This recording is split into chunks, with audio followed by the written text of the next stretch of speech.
حضور میرے ایک زیر تبلیغ دوست ہیں وہاں لیبیا میں، انہوں نے آنے سے پہلے مجھے 2 سوال دیے تھے کہ آپ سے جواب لے کے. کیا نام ہے ان کا؟ کامران سر. کامران بخت. کہاں کے ہیں؟ جہلم کے ہیں. پاکستانی کے؟ آپ ہی کے؟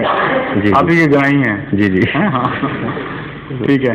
انہوں نے حضور وہ سورۃ بقرہ کی آیت نمبر 4 اور 5 سورۃ بقرہ جی کہ وہ لوگ جو آپ صلی اللہ علیہ وسلم پر نازل ہوا اور اس پر جو آپ سے پہلے نازل ہوا جی اور اس پر اور آخرت پر ایمان رکھتے ہیں جی وہی لوگ اپنے رب کی طرف سے ہدایت پر ہیں اور وہی کامیاب لوگ ہیں. جی اس کا حوالہ دینے کے بعد فرماتے ہیں کہ ایسے آدمی کے بارے میں جو مرزا صاحب پر ایمان نہ رکھتا ہو اور اس آیت پر ایمان رکھتا ہو جماعت احمدیہ کا کیا فیصلہ ہے؟ جی ٹھیک ہے. تو وہ کہتے ہیں کہ میں نے سنا ہے کہ جماعت احمدیہ ایسے فرد کا جنازہ تک نہیں پڑتی اس دلیل کے ساتھ کہ اس نے مرزا صاحب کو نبی نہیں مانا. جی کیا یہ ایک نئی چیز نہیں ہے جو جماعت احمدیہ کی بنیاد کے بعد دین میں شامل کی گئی ہے؟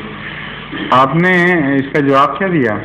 یہ میرے آنے سے 1 دن پہلے انہوں نے مجھے لکھ کے دیا تھا. اچھا یہ جو پہلا سوال ہے اس کا جواب یہ ہے کہ وما انزل الیک میں ہمارا سب کچھ آ جاتا ہے. اگر حضرت صلی اللہ علیہ وآلہ وسلم پر ایمان لے آئے کوئی اس آیت کی روح سے بما انزل الیک میں مکمل ہر چیز پر ایمان لے آئے جو رسول اللہ صلی اللہ علیہ وسلم پر اتاری گئی، تو پھر صرف یہ بحث چلتی ہے کہ اگر حضرت صلی اللہ علیہ وآلہ وسلم نے کسی آنے والے کی پیشگوئی کی ہو کوئی اس پر ایمان نہ لائے تو بما انزل الیک کا وعدہ اس کا پر ایمان لانا کیسے سچا ہو جائے گا؟ اسی لیے جماعت احمدیہ کا صرف یہ موقف ہے کہ حضرت صلی اللہ علیہ وآلہ وسلم کی پیشگوئیوں کا مصداق مسیح موعود ہیں یا نہیں. اگر ہیں تو پھر اس کا یہ دعوی جھوٹا ہوگا کہ بما انزل الیک میں ان کے اندر میں داخل ہوں اور رسول اللہ صلی اللہ علیہ وسلم کی باتوں کا انکار کر رہا ہوں. اسی لیے جماعت احمدیہ کہتی ہے کوئی نیا نبی نہیں آ سکتا جو رسول اللہ صلی اللہ علیہ وسلم کے فرمان سے باہر ہے، کیونکہ وہ بما انزل کے علاقہ سے باہر نکل جائے گا. سمجھ گئے؟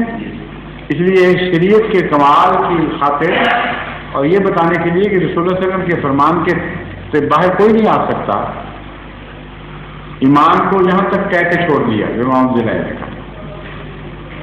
لیکن اس انزلہ کے اندر اگر داخل ہو جائیں باتیں کہ فلاں پر ایمان لاؤ فلاں پر ایمان لاؤ، اگر رسول اللہ صلی اللہ علیہ وسلم نے فرمایا ہو کہ امام مہدی ظاہر ہو تو برف کے اوپر سے بھی چل کے گھٹنوں کے بل جانا پڑے تو جا کر باغ ہو اس کی بیعت کرو، تو پھر یہ کیا کہیں گے اس کے مطلب کہ بما انزل الیک کی شرط تو پوری کر رہے ہیں لیکن رسول اللہ صلی اللہ علیہ وسلم کا یہ فرمان ہم نے نہیں ماننا.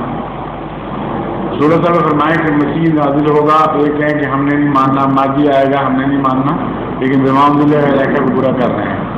مجددین کا فرمائے وہ نہ مانے تو پھر باقی کیا رہ جائے گی بات؟ سمجھیں؟ ظہور مہدی